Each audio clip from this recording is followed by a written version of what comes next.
ಬೇಜಾರು ಮಾಡ್ಕೋಬೇಡಿ. ಒಂದು ನಮ್ಮ ವಿರೋಧ ಪಕ್ಷಗಳು, ಒಂದು ಆಡಳಿತ ಪಕ್ಷದ ವಿಚಾರಗಳನ್ನ ಪ್ರಚಾರ ಮಾಡೋರು ಮಾಧ್ಯಮ. ಅದು ನೆಗೆಟಿವ್ನೂ ಇರುತ್ತೆ, ಪಾಸಿಟಿವ್ನೂ ಇರುತ್ತೆ. ಪಾಸಿಟಿವ್ ಕಡಿಮೆ ಮಾಡ್ಬೋದು, ನೆಗೆಟಿವ್ ಜಾಸ್ತಿ ಮಾಡ್ಬೋದು ಅಷ್ಟೇ. ಇವತ್ತು ನಮಗೆ ಮುಖ್ಯವಾಗಿ ಜನರ ಇರ್ತಕ್ಕಂಥ ಎದುರುಗಡೆ ಸವಾಲುಗಳ ಮುಖ್ಯನೇ ವಿನ ನಮ್ಮ ಇಂಟರ್ನಲ್ ಎಲ್ಲ ಪಾರ್ಟಿಲಿದೆ.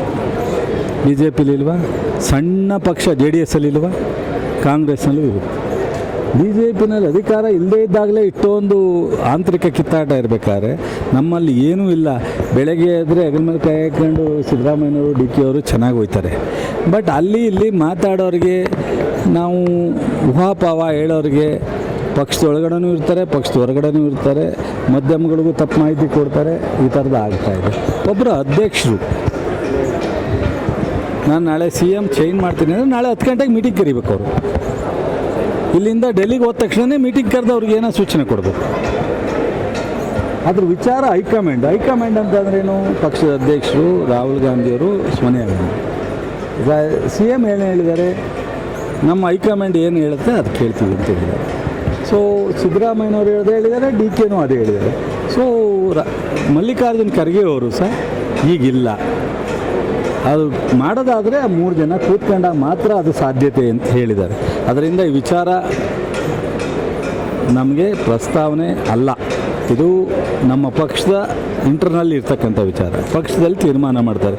ಅಧಿಕಾರ ಹಸ್ತಾಂತರ ಮಾಡ್ತಾರೋ, ಮುಂದುವರಿಸಿ ರೀಶಫಲ್ ಮಾಡ್ತಾರೋ, ಖಾತೆ ಬದಲಾವಣೆ ಮಾಡ್ತಾರೋ, ಎಲ್ಲವನ್ನೂ ಸಹ ಮುಖ್ಯಮಂತ್ರಿಗಳು, ಪಕ್ಷದ ಅಧ್ಯಕ್ಷರು, ಹೈಕಮಾಂಡ್ ಮಧ್ಯದಲ್ಲಿ ಕೂತ್ಕೊಂಡು ತೀರ್ಮಾನ ಆಗುತ್ತೆ. ಅದರ ಅವಶ್ಯಕತೆ ಏನಿಲ್ಲ. ಇವತ್ತು ಕೃಷಿ ಸಚಿವನಾಗಿ ನೀವು ಹೇಳಿದ್ರಲ್ಲ, ಫಸ್ಟು ಮುಂಗಾರು ಮಳೆ ಆದರೆ ಅವರಿಗೆ ಬಿತ್ತನೆ, ಗೊಬ್ಬರ, ಔಷಧಿ ಕೊಟ್ಟು ಜನರಿಗೆ ಬೆಳೆಯೋಕ್ಕೆ ಏನು ಬೇಕೋ ಅನುಕೂಲ ಮಾಡಲಿಕ್ಕೆ ನಿಮ್ಮಿಂದ ನನಗೆ ಸಹಕಾರ ಇರಲಿ. ನೀವು ಅದ್ರ ಬಗ್ಗೆ ನನ್ನನ್ನು ಕಾನ್ಸಂಟ್ರೇಟ್ ಮಾಡಲಿಕ್ಕೆ. ಡೆಲ್ಲಿಗೆ ಪದೇ ಪದೇ ಹೋಗಿರ್ತೀರಿ. ಯಾವ ಡೆಲ್ಲಿಗೆ ನನ್ನ ಇಲಾಖೆ ಕೆಲಸ ಇರುತ್ತೆ, ಪಕ್ಷದ ನಾಯಕರನ್ನ ಭೇಟಿ ಮಾಡೋದಿರುತ್ತೆ, ಹೋಗ್ತಿರ್ತೀವಿ. ಸೊ ನನಗಂತೂ ಅನೇಕ ಹಿರಿಯ ಮಂತ್ರಿಗಳು ಹೇಳಿದ್ದಾರೆ, ನಮ್ಮಲ್ಲಿ ಒಂದು ಹೈಕಮಾಂಡ್ ಪಕ್ಷ, ನಾವು ಯಾರಿಂದನೂ ಈ ಚಟುವಟಿಕೆ ನಿಲ್ಲಲ್ಲ, ನಡೆಯಲ್ಲ.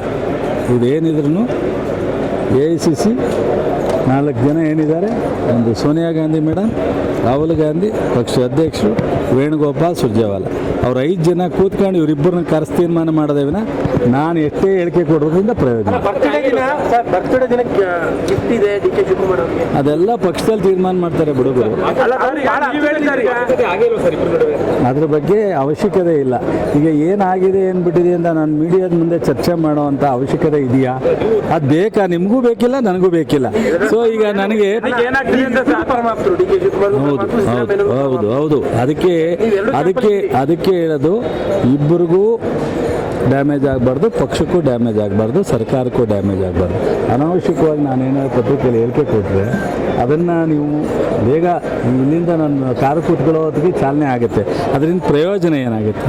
ಅನಾವಶ್ಯಕ ಹೇಳಿಕೆ ಅಲ್ಲ ಸರ್. ಈಗ ಅಧ್ಯಕ್ಷ ಹೇಳಿದ ಮೇಲೆ ಅದು ಫುಲ್ ಸ್ಟಾಪ್ ಇಲ್ವಾ? ನಾನು ಹೇಳಿದ್ನಲ್ಲ ಗುರು, ಅದೇನಿದ್ರು ಅವರ 5 ಜನ ಅವ್ರ 5 ಜನದ ಮಧ್ಯದಲ್ಲಿ ಪಕ್ಷದ ಹೈಕಮಾಂಡೇ ತೀರ್ಮಾನ ತಗೊಂಡು ಅಲ್ಲೇ ಅವರು 5 ಜನ ಸಿಟ್ಟಿಂಗ್ ಆದಮೇಲೆ ಕೂತ್ಕೊಂಡು ಏನು ಹೇಳ್ತಾರೆ ಅದೇ ತೀರ್ಮಾನ.